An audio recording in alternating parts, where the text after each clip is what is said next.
Sakit kadang-kadang merebak ke dada saya, membuatkan saya bimbang bahawa ini menjadi penyakit kardiovaskular. Setiap kali saya makan makanan masam atau pedas atau minum kopi, perut saya rasa sakit dan rasa seperti ada api yang menyala di dalam. Keadaan ini berlangsung lama. Muncul bukan sahaja selepas makan tetapi juga bila lapar. Saya mengalami sensasi terbakar di dada saya dan sedar secara berterusan. Kadang-kadang jus masam dan tekak menyebabkan mulut pahing dan serak. Pada waktu malam adalah keadaan yang paling teruk. Perut rasa tidak tenteram, rasa asid dalam perut sedang memusnahkan bahagian dalam. Saya berjaga dari tengah malam, daripada 3 hingga 4 pagi. Apabila saya tidur, saya sering bangun dengan kejerangan perut atau loya dan terpaksa segera berlari ke bilik air. Saya bukan sahaja mengalami insomnia, malah saya juga selalu dalam keadaan kebun perut. Ada hari-hari saya tidak berasa mahu makan atau minum apa-apa. Tetapi semakin saya kelaparan, semakin teruk keadaan saya. Sakitnya semakin kuat.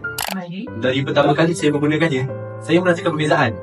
Rasa pedih semakin reda, makan dan minum jadi lebih enak. Selepas kira-kira 5 ke 7 hari, gejala sendawa dan kebun perut berkurangan dengan ketara. Selepas 1 bulan, ulcer yang disebabkan oleh refleks hilang. Dan saya kembali tidur dan kesihatan saya kembali seperti semula. Dan bumi mengubah hidup saya. Saya bukan sahaja lebih sihat, malah saya juga berasa lebih bertenaga dan semangat bekerja.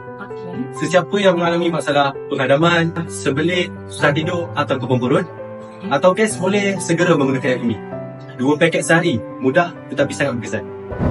Bagi mereka yang memang mementingkan untuk menjaga kesihatan dan mahu segera mendapatkan rawatan awal selepas melihat tanda-tanda masalah sakit perut ini, kini sudah ada di pasaran produk Yakumi Jepun yang menyokong rawatan penyakit gastroesophageal reflux, gastritis dan sakit duodenal.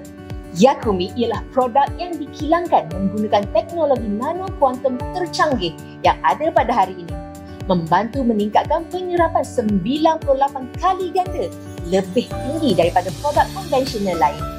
Bahan utama diekstrak daripada herba-herba yang jarang ditemui dan mempunyai kemampuan untuk menghilangkan rasa sakit dengan kadar segera. Bahan utama dalam Yakumi ialah nano curcumin yang mempunyai saiz mikroskopik yang mudah diakses dan masuk ke dalam untuk menyembuhkan ulcer dalam perut. Dan selain itu, ia juga mengandungi ramuan herba yang mempunyai kesan untuk menetralkan jus gastrik berasid, memulihkan dan menyihatkan mukosa gastrik. Secara teknikalnya, saya sangat mensyorkan produk Yakumi Jepun ini.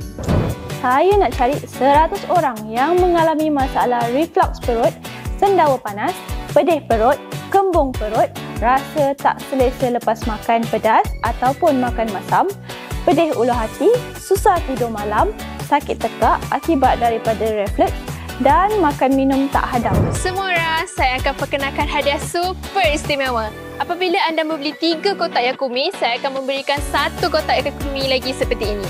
Apabila anda membeli 5 kotak Yakumi, saya akan memberikan 2 kotak lagi Yakumi. Yakinlah, lebih banyak anda membeli, lebih besar diskaun.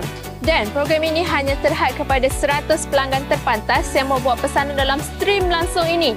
Jadi, cepat klik pada pautan pesanan untuk membeli sekarang. Oleh itu, sila komen dengan cepat nombor telefon dan alamat anda di bawah supaya saya boleh mengutamakan pesanan anda dan menghantar barang kepada anda semua. Hanya tinggal beberapa tawaran untuk semua. Diskaun terbesar tahun ini tidak akan berulang lagi, jadi semua harus ambil kesempatan. Ya, saya akan memberikan combo Aflan 3 kotak, combo Samlin 5 kotak, combo Hasan 5 kotak dan combo Fitriani. Combo 3 box, Abdurrani combo 5, Suhaini combo 3, Zuraida combo 3 dan Muzairi mengambil combo 3, Samiah combo 5 dan Rosliwati combo 5. Semua orang boleh memesan dengan mengklik pada pautan dalam artikel atau butang beli sekarang. Pesan sekarang. Terima kasih kepada semua yang menyertai live stream saya hari ini. Sila terus membeli belah kerana promosi masih ada. Jumpa lagi dalam sesi live akan datang.